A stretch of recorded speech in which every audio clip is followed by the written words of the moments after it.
Hello children, in today's class also we will start the discussion of questions from some sample question papers. Okay, we'll continue with the 15th question. See, two solution A and B have pH value of 3 and 10.5 respectively. Which of these will turn, okay, sub question A, blue litmus red, sub question B, phenolphthalein from colorless to pink. Justify your answer in each case. Okay, so they have given two solution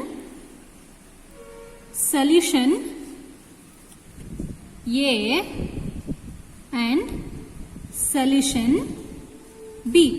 Okay, and pH of the solution A is 3 and pH of the solution B is 10.5. Okay, so they have asked you to identify among these two solutions which will turn blue litmus into red litmus. Okay, children, see here, on the basis of pH value we can identify the given solution. The given solutions are acids or bases. Okay, see here, the given solution A, its pH value is 3. It is less than 7. It means solution A is acidic solution. Acidic solution. Okay, and that of solution B, its pH value is 10.5. This value is greater than 7. So this solution is basic solution. This solution is basic solution. Okay, children, we know the color change of blue litmus. Blue litmus, okay. Color of the blue litmus in acidic solution. In acidic solution, its color will be, this blue color changes from, this blue litmus, it changes, its color changes to red. So, blue to red, we see the color change. We observe the color change. Okay, but in basic solution,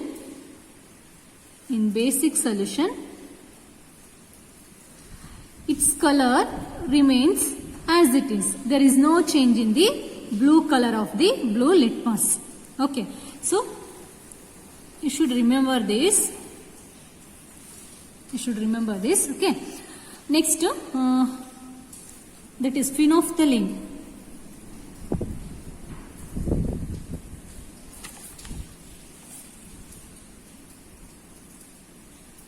Okay, phenolphthalein indicator. Okay, its color in acidic solution. In acidic solution, its color change. In acidic solution, there is no change in color. No change in color, or the solution remains colorless.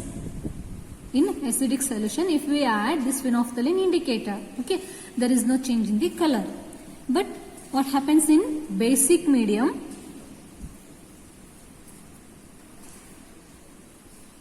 In basic medium, the colorless phenolphthalein changes to pink.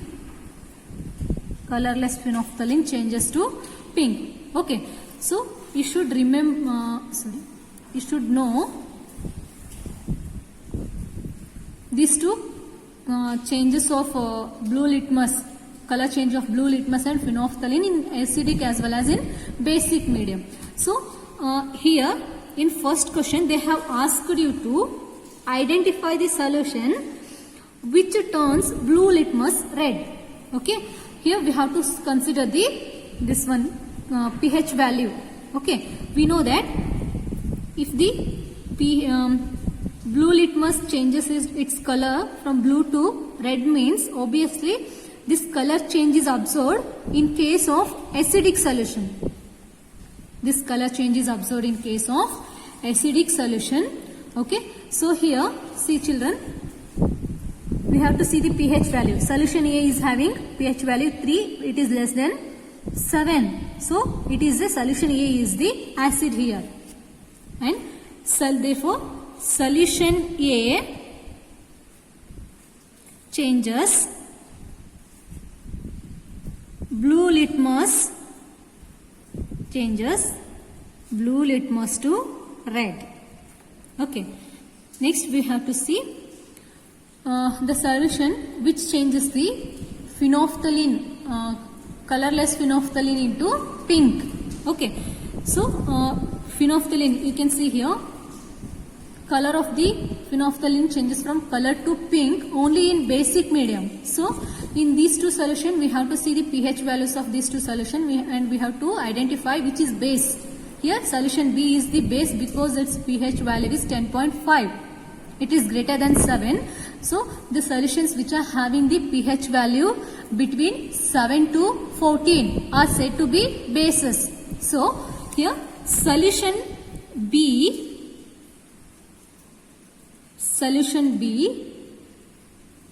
changes color of phenolphthalein indicator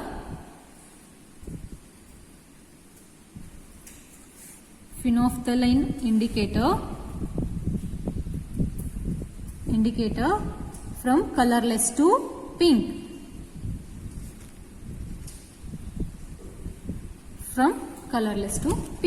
So and you have to give the reason why it changes from why only the solution A changes blue litmus to red, because the solution A is an acid. So when we dip blue litmus paper in acid, its color changes from blue to red. Okay, this is the reason. And in case of second sub question, solution B changes the color of phenolphthalein indicator from colorless to pink, because here the phenolphthalein indicator color its color changes from colorless to pink only in basic solution. Since this solution B is basic solution or it is a base, that's why here we observe the phenolphthalein color change from colorless to pink. Okay, so this much you have to write, no need of writing these two. Okay, next we will see next question, children. 16th question.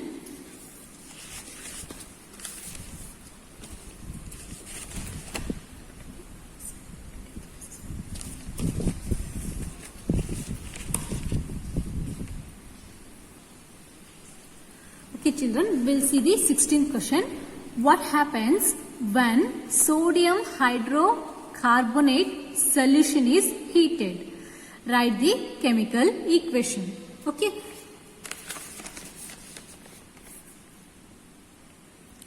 So, sodium hydrocarbonate solution, they have mentioned in the question.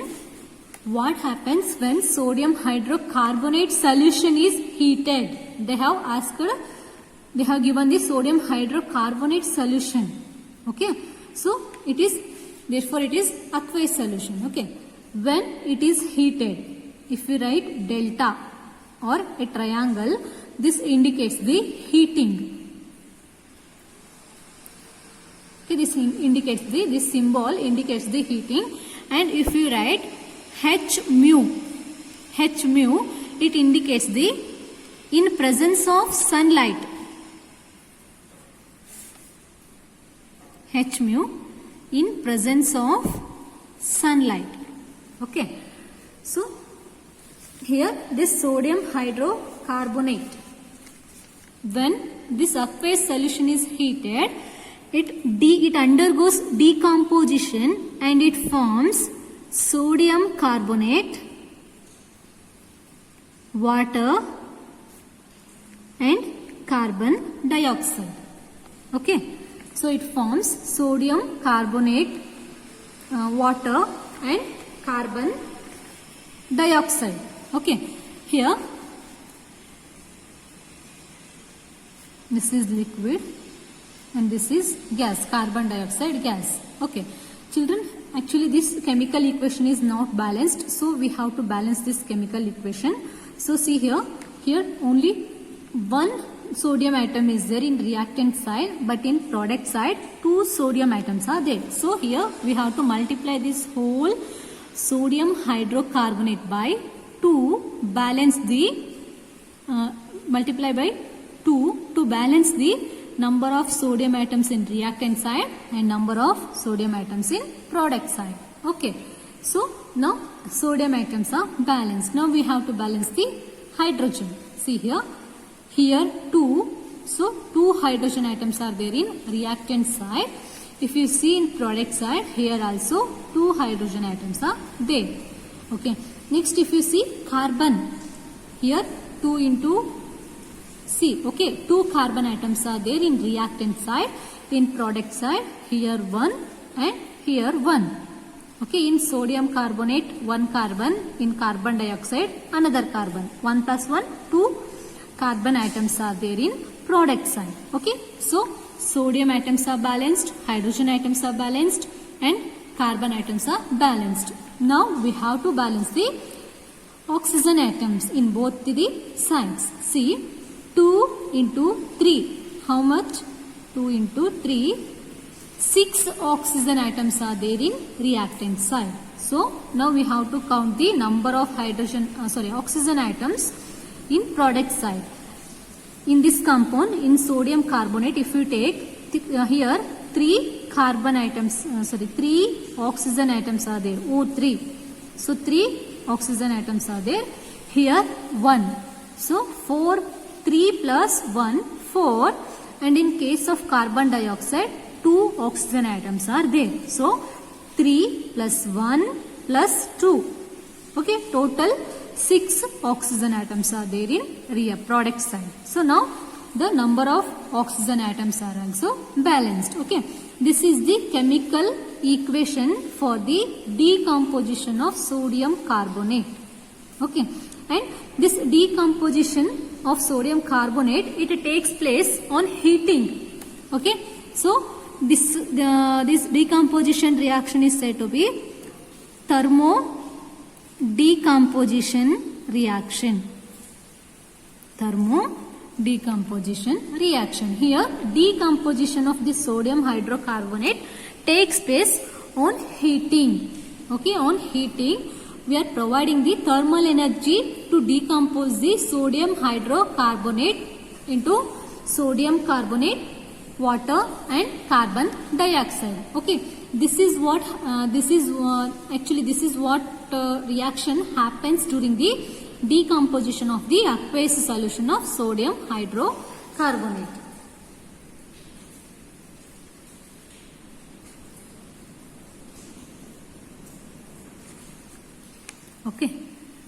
Okay, this is about the 2 more questions. Okay, children, so far whatever we have discussed now, those questions they carries 2 marks. And next we will discuss 3 mark question. Okay, children, see here.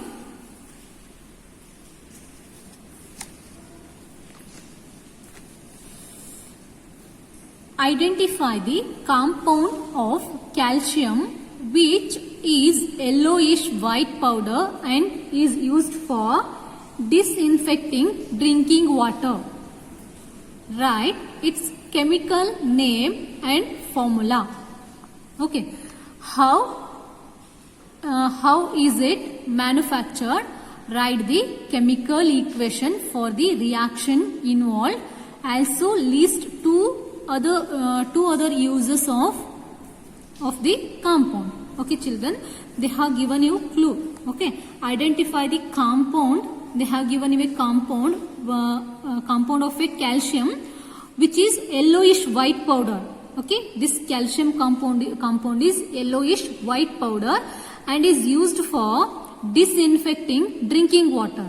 Okay, to kill the germs which are present in the water, this yellowish white calcium powder is used. Okay, so now we have to you have to give name and formula of this yellowish white powder, and you have to explain how it is manufactured along with the chemical equation. Okay, and also you have to list out the uses of this compound. Okay, we will see this. Okay, so this compound, this calcium compound is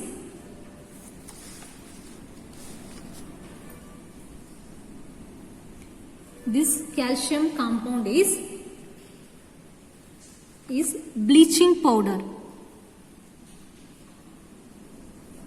Bleaching powder. Okay, children, bleaching powder is used in disinfecting waters. Okay, in big times they are adding bleaching powder to kill the germs which are present in water. Okay, in all the railway stations, if you taste the water, it will have some kind of smell. Okay, because that water is treated with the bleaching powder. Okay, and its chemical name is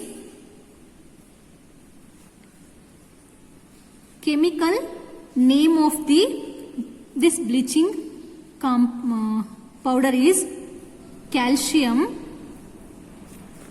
oxychloride. Calcium oxychloride. And chemical formula is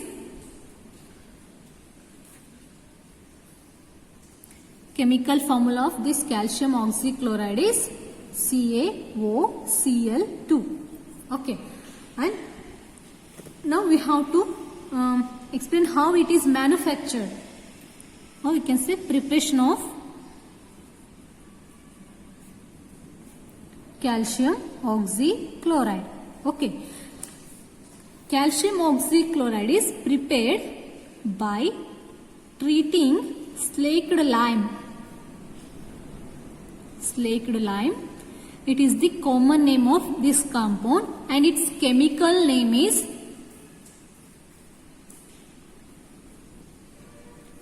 calcium hydroxide. Its chemical name is calcium hydroxide, and it is a aqueous solution. Okay, and this slaked lime is treated with chlorine gas. Okay, this chlorine is a molecule and it is in the form of gas. Okay, it is in gaseous state. We'll get calcium oxychloride.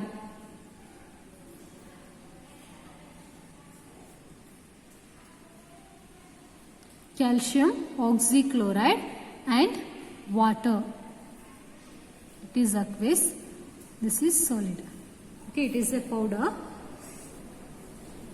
So, this is the chemical equation for the manufacture of calcium oxychloride. Children, see here.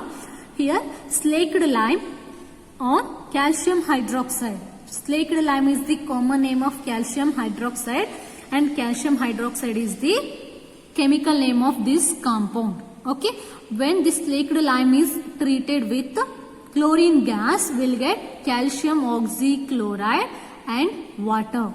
Okay, children, in calcium hydroxide, one water molecule is removed. Okay, from this one water molecule is removed, and here after removing one water molecule, here only one oxygen remains. Okay, so we'll get CaO, and this combines with this chlorine and they will form this calcium oxychloride. Children, actually the mechanism is not like this, but to remember, I'm explaining like this. Okay, this is how calcium oxychloride is prepared, and this is the chemical equation for the preparation of calcium oxychloride. Okay, now we will list some uses of the calcium oxychloride. Children, it is used to bleach wood pulp in paper industry. Wood pulp in paper industries. Okay, and it is also used as an oxidizing agent. Oxidizing agent. Okay. Children, while writing the uses, already in question they have given this compound is used for disinfecting drinking water. Okay. If they asked you to write the uses, don't write again the same use which is given in the question, because in question they have mentioned least 2 other uses of the compound. If you write the same use which is given in the question, you may lose 1 mark. Okay, so you have to write the other uses. Okay, this calcium oxychloride is used to bleach wood pulp in paper industries. Children, we know that these papers, they are prepared from wood. Okay, while bleaching the wood in industries. Okay, wood pulp. Okay, in industries this calcium oxychloride is utilized, and it is also used as an oxidizing agent. Okay, it is used as an oxidizing agent to oxidize the other substances. This is about the 3 mark. This is about the first 3 mark question and answer. Okay, we'll see. Children, in first 3 mark question, whatever I have discussed now, this question is first sub question. Here we have one more question, one more sub question. See the question here. Write the balanced chemical equation of chlor-alkali process. Chlor-alkali process.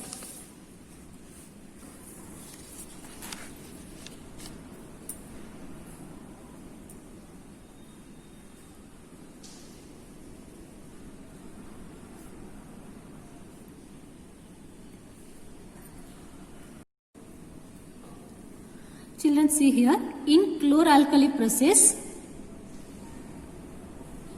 sodium chloride solution or aqueous solution of sodium chloride is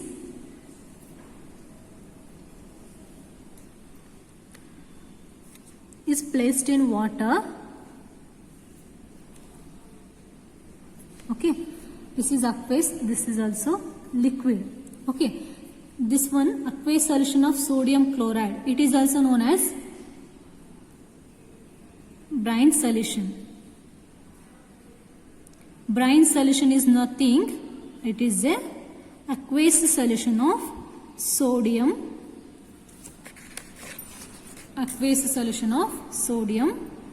chloride. Okay, when electricity is passed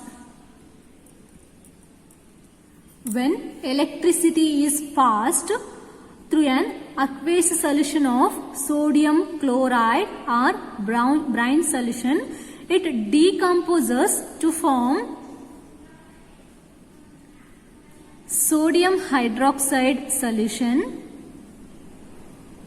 chlorine gas and hydrogen gas. Okay, so this is the chlor-alkali process. In chlor-alkali process, what happens, children? The aqueous solution of sodium chloride or brine solution, through this brine solution or sodium chloride solution, electricity is passed, and on passing the electricity, this brine solution or sodium chloride solution, this sodium chloride, it undergoes decomposition and it forms sodium hydroxide along with chlorine gas and hydrogen gas. Okay, so this is what chlor-alkali process, and this is the chemical equation for the chlor-alkali process, the reaction which takes place in the chlor-alkali process. Here we have to balance the number of atoms in reactant and product side. Children, if you see here 1 chlorine. Okay, here 1 chlorine. If you consider sodium, here 1 sodium, here also 1 sodium. Okay, now we have to go for this chlorine. Here 1 chlorine atom is there in reactant side, but in product side 2 chlorine atoms are there.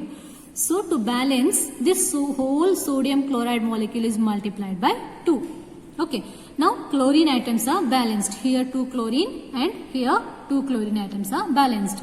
Now see the number of sodium atoms in reactant side. Here 2 sodium atoms are there, but in product side only 1 sodium atom is there. So to balance this, this whole sodium hydroxide molecule is multiplied by 2. Now sodium atoms in reactant and sodium atom in product side, they are balanced. Okay. Now we'll see the hydrogen atoms in reactant side. If you see here, 2 hydrogen atoms are there in reactant side, but in product side, see children, here 2 and here 2. So 4. Okay. But in reactant side, only 2 hydrogen atoms are there. So to balance the number of hydrogen atoms, we have to multiply this whole water molecule by 2. Okay. Now if you count the number of hydrogen atoms, here 2 into 2, 4 hydrogen atoms. In product side, 2 hydrogen atoms, and here 2 hydrogen atoms. So 2 plus 2, 4 hydrogen atoms. Okay. Now we will balance this oxygen. Okay. Here only 2 oxygen atoms are there. In reactant side, 2 oxygen atoms are there. If you see here, here also 2 oxygen atoms are there. Okay. Now already these oxygen atoms are balanced. Okay. Like this we have to balance the chemical equation. Okay. Just first to write the chemical equation, you should know the chemical formula of the reacting species. Okay. You should know the chemical formula of reactants and the products which will be formed in the chemical reaction. After that you can balance. Okay. Balance the number of atoms in reactant and product side. Okay. And this one here, this sodium chloride molecule undergoes decomposition in presence of electricity. Therefore, this type of decomposition is said to be electro-decomposition reaction. Is said to be electro-decomposition reaction. Okay. So, children, today we will stop here. In next class we will continue. I hope hardly we have three more questions. We will discuss in next class.